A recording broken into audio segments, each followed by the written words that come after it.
Good morning সবাইকে। প্রথমে সবাইকে বলি শুভ সরস্বতী পুজো। আজ তো সরস্বতী পুজো, আর আজ আমার এমনিও ডিউটি আছে, তাই সকালবেলা একটু তাড়াতাড়ি রেডি ফেডি হয়ে একটু এসে ঘুরতে। আর তোমাদের একটা জিনিস দেখাচ্ছি, এখন 10:30 বাজে।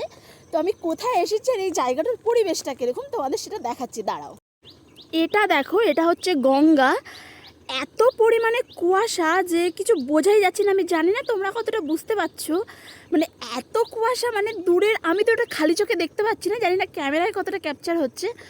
বাট এইখানকার জায়গাটা আমার খুব ভালো লাগে, মানে যারা চেনো অবশ্যই বলো। এটা কল্যাণীর মধ্যেই একটা জায়গা, চারিদিকটা পুরো কুয়াশা। চাষের তো জমি আছেই অলরেডি। এগুলো কি গো কাকু? লাল আলু?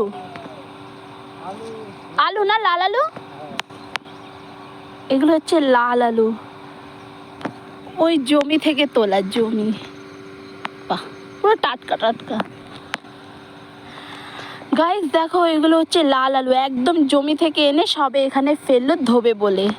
এই পুরোটাই মোটামুটি চাষেরই জমি, মোটামুটি না পুরোটাই চাষের জমি। আর আমি এখানে একটা কুল গাছ দেখেছি, আর এখন এই গাছটা থেকে আমি কুল পাড়তে নামবো। দাঁড়াও, দেখাচ্ছি তোমাদেরকে।